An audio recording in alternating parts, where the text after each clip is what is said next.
안녕하세요. 한성대학교 전공 박람회에서 이제 기계공학 기초 및 기계공학 소개를 이제 진행을 하도록 하겠습니다. 먼저 저는 이제 한성대학교 기계전자공학부 기계자동화 트랙에 소속되어 있는 김민구라고 합니다.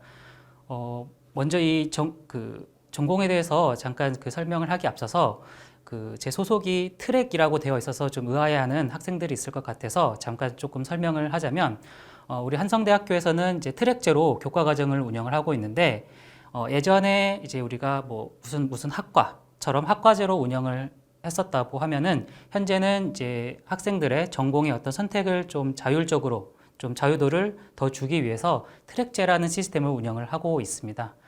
제가 소속되어 있는 이제 기계 자동화 트랙은 이제 예전에 학과제로 운영했을 때는 기계 시스템 공학과에서 이제 운영을 했었는데, 그 기계 시스템 공학과가 기계 설계 트랙 그리고 기계 자동화 트랙으로 나누어서 지금 운영이 되고 있고, 거기서 저는 이제 기계 자동화 트랙에 소속이 되어 있습니다. 그래서 제가 이제 오늘 이제 강의를 할 거는 이제 기계공학 기초 및 기계공학 소개라는 제목으로 진행할 건데, 기계 자동화 트랙 소속이지만 결국에는 이제 기계 시스템 공학과에서 다루었던 내용들을 가지고 이제 설명을 드릴 거기 때문에, 그래서 전반적으로 어떻게 보면은 기계공학에 대해서 제가 설명을 드린다고 이해를 하면 좋을 것 같습니다.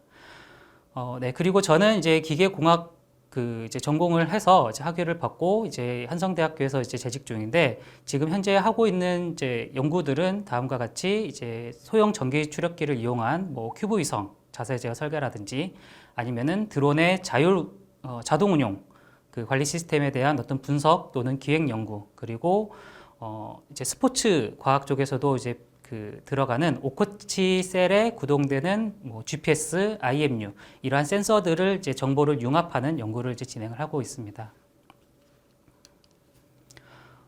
지금 보이는 이 그림들은 실제로 이제 제가 이제 수행했던 연구들이고, 이제 기계공학이라고 해서 뭔가 좀 딱딱한 이미지가 있을 것 같은데, 실제로 이제 기계공학이라고 하는 건 굉장히 다양한 큰 범위를 이제 포함하고 있기 때문에, 그 중에서 이제 저는 특히 이제 이 화면에 보이는 것처럼 이제 드론, 즉 우리가 무인항공기라고도 부르는 이 드론과, 그리고 이제 조그만한 큐브 위성, 이제 굉장히 초소형 위성이라고 부르는데 한 10cm, 20cm 정도 크기가 되는 그러한 큐브 위성에 대해서 또 연구를 수행을 했었고, 그리고 이제 어떻게 보면은 뭐 자동차의 이제 확장된 개념이라고 볼 수 있는 전동 휠체어에 대한 연구도 이제 진행을 했었습니다. 그래서 지금 여기 보여드리는 연구 사례는 이제 기계공학과 어떻게 보면은 좀 밀접하게 연관이 되어 있는 주제라고 여러분들이 이해를 하고, 이제 앞으로 진행할 강의를 좀 들으면 더 좋을 것 같습니다. 이제 오늘 강의는 이제 다음 같은 순서로 이제 진행이 될 건데, 먼저 이제 기계공학에 대해서 이제 간단하게 이제 좀 소개를 하고, 그리고 기계공학과 이제 어떠한 산업들이 연결이 되어 있는지 또 관련이 되어 있는지에 대해서 이제 설명을 이제 하도록 하겠습니다. 네, 본격적으로 강의를 하기 앞서서 잠깐 언급해야 될 게 있는데, 아마 여러분들이 기억할지 모르겠지만 이제 4차 산업혁명이라는 말을 이제 들어봤을 것 같습니다. 이 4차 산업혁명이라고 하는 거는 이제 2016년 이제 세계 경제 포럼에서 처음 언급된 이제 단어인데, 이 4차 산업혁명과 관련된 이제 핵심 키워드들이 바로 이제 인공지능, 그리고 로봇 기술, 그리고 생명과학이 있습니다. 아마 이 인공지능 같은 경우는 여러분들도 많이 이제 접해서 이제 좀 친숙해진 단어일 텐데, 당시에 이제 구글의 알파고 사건으로 인해서 굉장히 이슈가 되었고, 그 이후로부터 이제 인공지능과 관련된 연구, 그리고 어떤 제품들의 개발이 이제 지금까지 계속 활발히 이루어지고 있습니다. 이 인공지능과 더불어서 이제 같이 확장되고 이제 커진 산업 분야가 바로 이 로봇 기술 분야가 되겠습니다. 그리고 로봇 기술에 더해서 이제 생명과학도 이제 되게 중요한 이제 4차 산업혁명에서 다루고자 하는 이제 키워드가 되는데, 이 세 키워드 중에서 아무래도 인공지능과 로봇 기술이 우리 이제 기계공학과 굉장히 밀접한 관계가 있는 부분이라고 볼 수가 있습니다. 자, 그럼 이 어떻게 이 기계공학과 이 4차 산업혁명에서 얘기하는 인공지능과 로봇 기술이 이제 연계가 되어 있느냐? 아마 여러분들이 메카트로닉스라는 단어를 이제 들어봤을 텐데, 이 메카트로닉스는 이제 영어로 이제 기계공학을 뜻하는 메카닉스랑 이제 전자공학을 뜻하는 일렉트로닉스의 이제 합성어가 되겠습니다. 그래서 이 메카트로닉스라는 분야가 이제 기계공학과 전자공학의 이제 어떤 융합 학문으로서 해서 이제 그 산업 규모가 커지고, 거기에 이제 하위 항목으로 포함되어 있는 부분이 바로 로봇공학, 즉 로보틱스라는 분야가 되겠습니다. 이 로보틱스 분야에 바로 인공지능과 로봇 기술들이 이제 많이 활용이 되고 있기 때문에 현재 이제 그 화두가 된 4차 산업혁명과 이제 기계공학과 이제 굉장히 밀접한 연관이 있다라고 우리가 얘기를 할 수가 있습니다. 이 그림은 이제 메카트로닉스가 얼마나 많은 다양한 학문 그리고 산업들과 이제 그 접점을 이루었는지를 보여주는 건데, 크게 네 가지 분야로 우리가 그 카테고리를 이제 나누면은 컴퓨터 사이언스, 그리고 기계공학, 그리고 전자공학, 그리고 제어, 컨트롤이라고 우리가 부르는 제어공학이 이렇게 네 가지로 나눌 수가 있습니다. 그 네 가지가 각각이 융합이 돼서 만들어진 학문이 바로 이 메카트로닉스라는 분야가 되겠고, 그 메카트로닉스의 이제 하위 항목이 바로 이 로보틱스가 되겠습니다. 네, 그럼 이제 메카트로닉스라는 이 학문이 얼마나 이제 어떠한 다양한 산업 현장에 이제 적용이 되는지 이제 보면은, 첫 번째 이제 자동차, 우리가 오토모티브라고 이제 표현하는 자동차 부분이 이제 들어갈 수가 있겠고, 또 그리고 항공우주, 에어로스페이스라고 하는 항공우주 분야에 또 메카트로닉스 기술이 많이 또 활용이 되고 있습니다. 그리고 이제 메디컬, 즉 이제 의료 산업 분야에서도 이 메카트로닉스라는 이제 기계공학과 전자공학의 융합 학문이 이제 많이 이제 적용이 되고 있고, 그 외에 이제 국방, 디펜스라든지 아니면은 우리 산업체에서 어떤 그 제품을 만드는 공장에서 이 자동화 공정에도 이런 메카트로닉스라는 그 기술이 많이 이제 활용이 되고 있습니다. 네, 이제 다음으로는 이제 우리가 앞에서는 이제 메카트로닉스에 대해서 잠깐 이제 이야기를 했는데, 이 메카트로닉스는 이제 실제 현재 우리가 현재 이 사회에서 요구하고 있는 그 부분과 기계공학과 어떻게 연결이 되어 있는지를 이제 좀 설명을 하기 위해서 이제 언급을 했던 거고, 실제 여러분들이 이제 학교에 들어와서 기계공학이라는 어떤 전공 공부를 이제 하게 되면은 어떠한 내용들을 이제 공부를 하게 되는지에 대해서 이제 간단히 지금 소개를 하도록 하겠습니다. 이 기계공학이라고 하는 거는 굉장히 다양하게 이제 우리가 정의를 내릴 수가 있는데, 간단히 한 줄로 이 요약을 하자면은 이제 4대 역학을 기반으로 해서 기계 및 관련 장치 설비의 설계, 제작, 성능, 운용 등에 관해서 연구하는 학문이라고 볼 수가 있습니다. 이제 4대 역학이라고 하면은 이제 여러분들도 잘 알듯이 어떤 그 물리적인 그 힘을 다루는 학문이다라고 이제 이해를 하면 되겠는데, 다음과 같이 우리가 네 가지로 이렇게 나눌 수가 있습니다. 즉 제로 역학, 그리고 동력학, 그리고 열역학과 유체역학, 이렇게 네 가지로 이 카테고리를 나눠서 우리가 4대 역학이라고 부르는데, 이 각각에 대해서는 조금 더 자세히 좀 설명을 드리도록 하겠습니다. 이 제로 역학은 이제 우리가 고체 역학이라고도 부르는데, 이 제로 역학이라는 학문 분야에서 다루는 거는 이제 어떤 구조물 및 또는 그 부재들을 이제 작용하는 하중에 따른 어떤 응력 또는 변형, 그런 변형률에 대해서 다루는 학문이 되겠습니다. 이 제로 역학에서 그 중요시 여기는 거는 제로의 어떤 물성치를 잘 이해를 하는 게 굉장히 중요합니다. 자, 그 이유는 이와 같은 어떤 크레인이 있을 때 이 크레인이 어떠한 그 하중을 가지는 물체를 이제 운반을 해야 되는데, 그때 이 크레인과 어떤 그 운반해야 되는 물건과를 연결하는 그 줄 같은 게 어떠한 소재로 이루어져 있느냐에 따라서 이 크레인의 기능이 굉장히 달라지게 됩니다. 그래서 그런 재료에 대한 특성을 이제 이해하는 학문이 바로 이 재료역학이라고 여러분들이 이해를 하면 되겠고,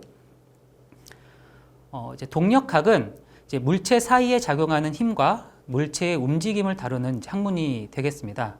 그래서 이거는 이제 동력학에서는 이제 키네마틱스, 키네틱스 이렇게 좀 나눠서 이제 그 분류를 하는데, 간단하게 설명을 드리면은 여러분들이 이제 물리에서 배웠던 뉴턴 약학, F는 ma라고 우리가 부르는 이 가속도와 질량과 힘과의 관계를 이제 의미하는 이 뉴턴의 그 운동역학 제2법칙을 이용을 해서 어떤 우리 그 물체의 움직임을 이제 분석하는 이제 학문이다라고 이해를 하면 되겠습니다.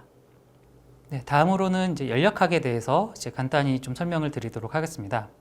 연력학은 이제 열, 그리고 에너지, 일, 엔트로피와 같은 어떤 그 상호 변환과 관련된 상태량을 이제 다루는 학문이 되겠는데, 다른 말로는 이제 통계역학이라고 부르는 이 학문과도 굉장히 밀접한 연관이 있는 학문이 되겠습니다.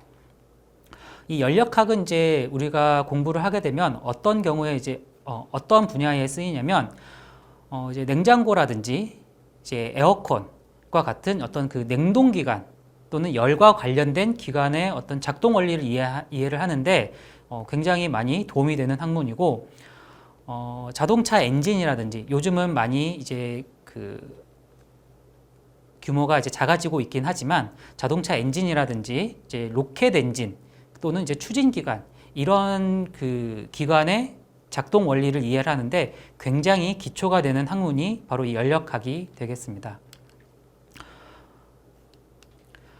유체에 대해서 그럼 이제 의문을 이제 가질 텐데, 유체가 무엇이냐? 간단히 설명하면은 우리가 이제 물질의 상태를 얘기를 할 때 고체 상태, 액체 상태, 기체 상태, 그리고 마지막으로 이제 플라즈마 상태까지 우리가 이야기를 합니다. 여기서 이제 고체를 제외한 나머지 상태를 우리가 유체라고 우리가 이해를 하면 되겠고, 정확하게 정의를 하기에는 이제 전다 능력이 어떤 물질에 가해졌을 때 그 물질의 변형률이 시간 변화율의 함수로 표현되는 어떤 그 물질을 우리가 유체라고 이야기를 합니다. 이 유체 역학은 항공기의 어떤 형상 설계라든지 자동차의 형상 설계라든지에 있어서 굉장히 큰 기여를 하게 하는 이제 학문이 되겠고, 이 유체 역학을 이해를 하는 데 있어서 이제 복잡한 수학들이 이제 좀 적용이 되기 때문에 현재는 이제 컴퓨터의 도움을 많이 받아서 이제 전산 유체 역학이라는 부분이 또 굉장히 하나의 큰 학문 분야로 이제 자리를 잡고 있습니다. 유체 역학 하면은 굉장히 좀 딱딱하게, 그리고 수학이 들어가기 때문에 굉장히 어렵게 느껴지는데, 이 유체 역학은 실제로는 그 자동차 항공기뿐만 아니라 그 화면에 보이는 것처럼 이제 스포츠 분야에서도 굉장히 이제 많이 적용이 되고 있고, 예를 들어서 야구나 축구에서 공에 스핀을 줬을 때 이 공의 진행 방향이 어떻게 휘는지에 대해서 이 유체 역학의 원리를 이용을 해서 우리가 또 설명을 할 수가 있습니다. 네, 지금까지 이제 기계공학에서 이제 요구하는 이제 4대 역학이라는 거에 대해서 이제 간단히 설명을 드렸습니다. 여기까지만 이제 이야기하면은 굉장히 기계공학이 이제 딱딱하고 이제 재미없고 이제 좀 어려운 학문이다라고 이해를 할 텐데, 실제로는 이제 그렇지는 않고 이 내용들을 바탕으로 해서 굉장히 다양한 분야에 이제 적용이 됩니다. 그래서 그 여러분들이 대학 졸업, 즉 기계공학을 전공자로서 대학을 졸업하고 실제 산업체에 진출했을 때 이 4대 역학이라는 내용이 이제 뒷받침이 되기 때문에 기계공학자로서의 어떤 그 여러분들의 그 메리트가 있다라는 것을 설명을 드리기 위해서 이 4대 역학에 대해서 설명을 드렸고요. 이 내용을 기반으로 해서 여러분들이 이제 4년 동안 이제 기계공학과 관련된 이제 공부를 학습을 하게 될 겁니다. 네, 다음으로는 이제 기계공학과 다양한 산업들이 어떻게 그 밀접한 연관 관계를 가지고 있는지에 대해서 각 산업 분야별로 좀 뽑아서 좀 설명을 드리도록 하겠습니다. 먼저 이제 설명을 드릴 거는 이제 기계공학과 모빌리티 산업에 대해서 좀 설명을 드리도록 하겠습니다. 이제 모빌리티라고 이제 표현했는데, 보통 사람들은 이제 기계공학 하면은 자동차랑 좀 많이 연계를 지어서 생각을 합니다. 근데 현재는 이제 자동차에 국한되어 있지 않고 이 모빌리티라는 단어를 이용을 해서 이 전체 산업을 우리가 표현을 합니다. 그럼 이 모빌리티가 무엇이냐? 지금 화면에 보이는 것처럼 이제 사람들의 이동을 편리하게 하는데 기여하는 각종 서비스나 이동 수단을 우리가 통틀어서 모빌리티라고 이제 부릅니다. 그래서 이제 우리가 앞에서 얘기했던 뭐 자동차라든지 항공기 또는 그 선박 또는 심지어 이제 잠수함까지도 우리가 이 모빌리티라고 부를 수가 있게 됩니다. 그래서 이처럼 굉장히 다양한 그 범위를 갖는 이 모빌리티 산업과 기계공학이 굉장히 밀접하게 연계되어 있는데 이 이동수단뿐만 아니라 그 서비스까지도 포함되는 게 모빌리티라고 얘기를 했습니다. 그래서 여기에는 어떠한 자동차나 항공기, 선박을 이제 제조하는 데뿐만이 아니라 그거를 이용해서 사람들에게 제공하는 서비스, 예를 들면은 이제 무인 배달이라든지 이러한 서비스도 이제 또는 에어택시라든지 이러한 서비스도 이제 모빌리티 산업에서 얘기하는 부분이라고 우리가 얘기를 할 수가 있습니다. 이처럼 이제 그 광범위한 모빌리티 산업은 이제 기계공학과 어떻게 연계가 되냐면 이제 AI라든지 IoT 또는 센서, 통신 이런 것들을 이제 활용을 해서 이제 또 연결이 되게 됩니다. 이제 그 중에서 이제 가장 친숙한 아이템을 가지고 이제 좀 설명을 드리면은 이제 자율 자동차가 이게 있겠습니다. 자율 자동차는 말 그대로 이제 사람이 직접 운전을 하지 않고 이 자동차 안에 탑재되어 있는 컴퓨터의 그 어떤 논리에 의해서 목적지까지 자율 주행을 하는 자동차를 우리가 자율 자동차라고 이야기를 합니다. 네, 자율주행 자동차의 그 자율주행 그 단계는 총 6단계로 이제 나누게 됩니다. 그 중에서 제일 그 자동화가 전혀 들어가 있지 않는 수동 운전 단계를 레벨 0라고 하고 거기서부터 이제 자동화 기술이 점점 그 들어갈수록 레벨 1, 2, 3, 4, 5까지 해서 레벨 5를 이제 완전 자율 주행이 가능한 자동차 또는 그런 단계라고 이제 분류를 해서 이 단계를 나누게 됩니다. 현재는 이 레벨 5 단계의 자율주행 자동차까지가 나오지는 않았고 레벨 3 또는 레벨 4 단계까지만 지금 나와 있기 때문에 앞으로 이 분야에 대해서 이제 기계공학자들이 이제 기여를 할 부분이 굉장히 많다라고 우리가 이야기를 할 수가 있겠습니다. 네, 다음으로는 이제 무인항공기에 대해서 이제 설명을 드릴 텐데, 이 무인항공기라는 단어보다는 아마 여러분들은 드론이라는 단어가 굉장히 친숙할 겁니다. 드론 또는 이 무인항공기는 이제 말 그대로 사람이 탑승하지 않는 비행체를 우리가 이야기를 합니다. 이 무인항공기 또는 이 드론이라 부르는 거는 실제로는 이제 군용으로 이제 처음 개발돼서 사용이 되다가 현재는 이제 뭐 방송이라든지 레저용이라든지 사람들의 취미 활동용으로도 이제 많이 활용되고 있는 그 아이템 중에 하나입니다. 네, 이제 드론과 관련해서 또 이제 말씀드릴 부분은 이제 바로 이 도심항공 모빌리티가 되겠습니다. 이 도심항공 모빌리티가 좀 생소할 수도 있는데 영어로는 이제 Urban Air Mobility라고 해서 줄여서 우리가 UAM이라고 부릅니다. 이 UAM, 즉 도심항공 모빌리티는 우리가 지금까지 모빌리티라고 하는 거는 지상에서만 운송하는 어떤 플랫폼 또는 그 바다에서 또는 강에서만 운반하는 플랫폼 또는 공중에서만 운반하는 플랫폼에 국한된 게 아니라 이제 지상과 항공을 연결하는 어떤 3차원 도심 항공 교통 체계를 이제 의미를 하게 됩니다. 자, 그래서 이제 지상과 항공을 연결하기 때문에 여기에서 중요한 이 플랫폼이 바로 이제 드론과 유사한 형상을 가지는 수직 이착륙이 가능한 개인 항공기가 되겠습니다. 실제로 이 도심항공 모빌리티는 우리나라에서도 이제 뭐 현대자동차라든지 SK텔레콤 또는 하나시스템, 뭐 LG유플러스, KT 이러한 다양한 산업체랑 인천공항공사, 한국공항공사 등 이제 우리나라의 다양한 그 정부 기관들이랑 같이 컨소시엄을 이루어서 진행되고 있는 최첨단 산업 분야가 되겠습니다. 다음으로는 이제 기계공학과 항공우주 산업에 대해서 설명을 드리도록 하겠습니다. 네, 항공우주 산업이라고 하면은 이제 말 그대로 항공, 즉 항공기 그리고 우주, 즉 로켓과 인공위성 이런 분야를 이제 다 통틀어서 이제 얘기를 하는 부분인데 이 어떻게 보면은 최첨단이라고 하는 이 산업 분야도 역시 기계공학과 굉장히 밀접하게 연관이 되어 있습니다. 그 중에서 이제 우주 발사체에 대해서 먼저 간단히 좀 설명을 드리면은 우리가 이제 로켓이라고 이제 부르는데 얼마 전에 우리나라에서 자체 개발된 기술을 이제 적용한 누리호가 발사 성공했다라는 뉴스를 이제 접했었을 겁니다. 이제 그 이전에는 이제 화면에 보이는 이제 나로호를 이제 개발을 하면서 실제 우리나라 이제 항공우주 분야에서 우주 발사체 어떤 기술을 키우기 위해서 이제 준비를 이제 했었고 그 경험을 바탕으로 해서 올 6월에 이렇게 누리호 발사를 이제 성공을 할 수가 있었습니다.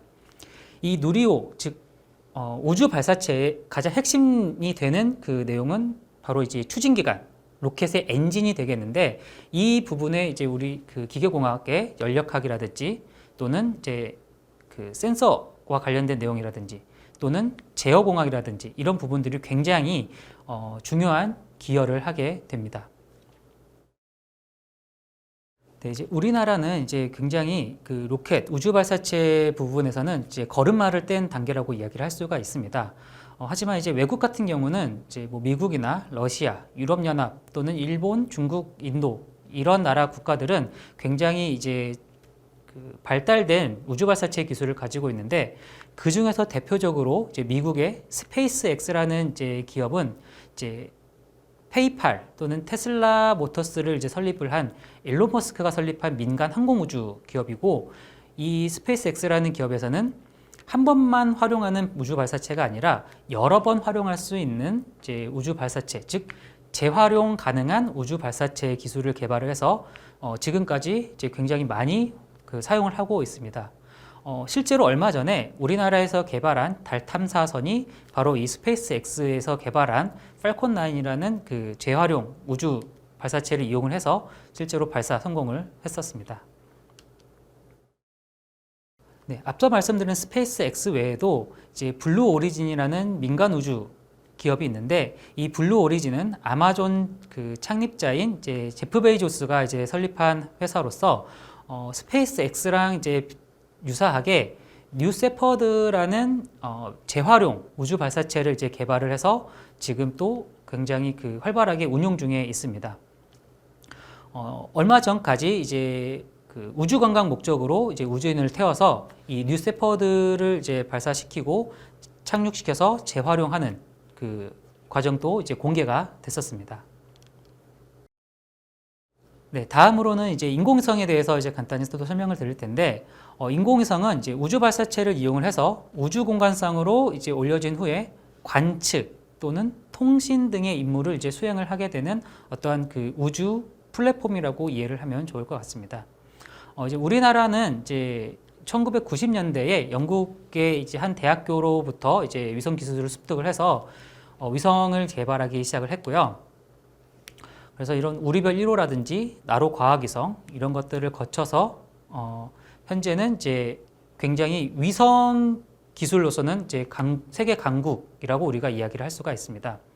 이 위성과 관련해서 이제 캔위성 또 큐브위성이라는 게 있는데 캔위성은 말 그대로 이제 깡통만한 크기로 이제 학생들이 어떤 위성 기술에 대한 그 교육 목적으로 이제 참여를 할 수 있는 그 플랫폼이 되겠고, 큐브 위성은 이제 얼마 전에 그 발사한 누리호에 탑재되어 있던 이제 그 초소형 인공위성이 되겠는데, 이 큐브 위성 역시 이제 학생들의 교육용 목적으로 이제 개발이 돼서 현재는 학생들뿐만 아니라 민간 업체 또는 연구원에서도 이제 개발을 해서 지금 활용하고 있는 이제 초소형 우주 플랫폼이 되겠습니다. 이런 캔위성이나 큐브위성 또는 이제 인공위성 등의 구조라든지 작동 원리라든지 이해를 하기 위해서는 우리가 앞에서 이야기를 했던 기계공학에서 배우는 이런 4대 역학들이 이제 굉장히 큰 기여를 하게 됩니다. 네, 마지막으로 이제 기계공학과 이제 로봇 산업에 대해서 이제 간단히 또 설명을 드리도록 하겠습니다. 로봇이라고 하는 거는 이제 어떤 작업이나 조작을 자동적으로 하는 기계 장치를 통틀어서 이야기를 합니다. 거기에 이제 대표적인 예가 사람처럼 어떤 작동을 하거나 사람 형상을 가지고 있는 것을 우리가 휴머노이드 로봇이라고 하는데, 이제 그러한 휴머노이드 로봇 외에 공장에서 사용되는 이제 로봇 팔 같은 것도 우리가 일종의 로봇이라고 이야기를 할 수가 있고, 더 크게 이제 표현을 하면은 이제 우리가 앞에서 설명을 한 자율주행 자동차 역시 이제 일종의 로봇이라고 우리가 이해를 해도 좋을 것 같습니다. 이처럼 이 로봇 기술은 제일 앞에서 설명했던 이제 4차 산업혁명에서 이제 얘기하는 그 키워드 중 하나인데, 이 로봇 기술이 최근에는 이 AI 기술을 활용하는 것과 이제 시너지 효과가 발생을 해서 굉장히 그 시장이 커지고 있는 분야 중에 하나가 되겠습니다. 다음 화면에서 보이는 이 로봇들을 아마 여러분들이 봤을지는 모르겠는데, 현대자동차에서 몇 년 전에 인수를 한 보스턴 다이나믹스라는 회사에서 개발한 그 로봇이 되겠습니다.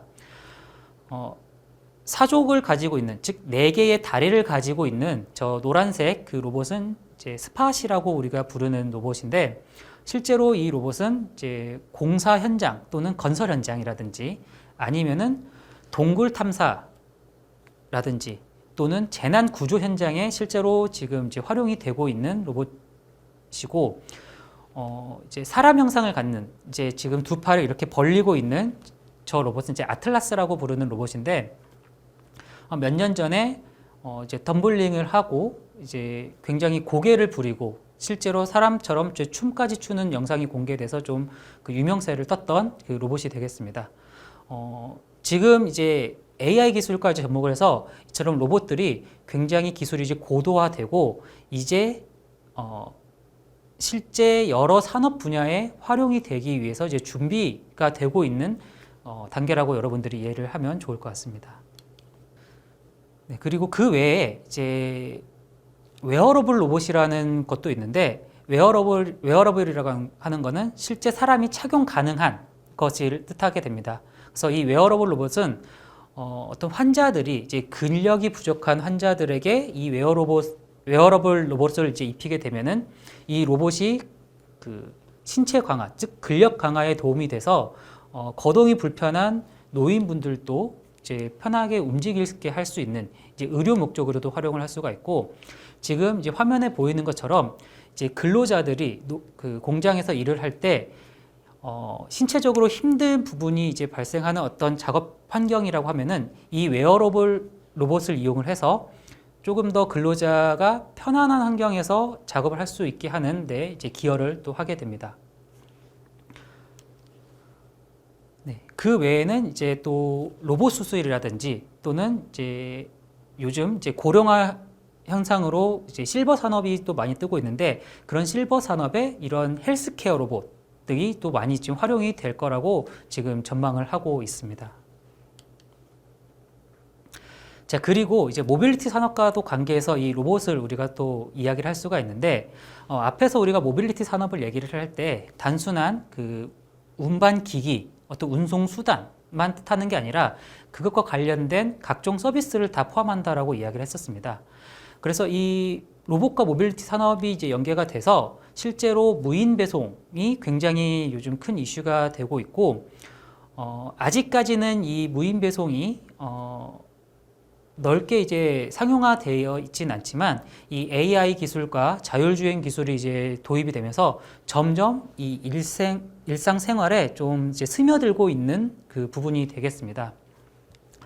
화면에 보이는 이 지상을 이제 움직이는 저 하얀색 로봇 같은 경우는 실제 영국에서 이제 밀턴 킨즈라는 곳에서 그 서비스 되고 있는 이제 무인 배송 로봇이 되겠고요.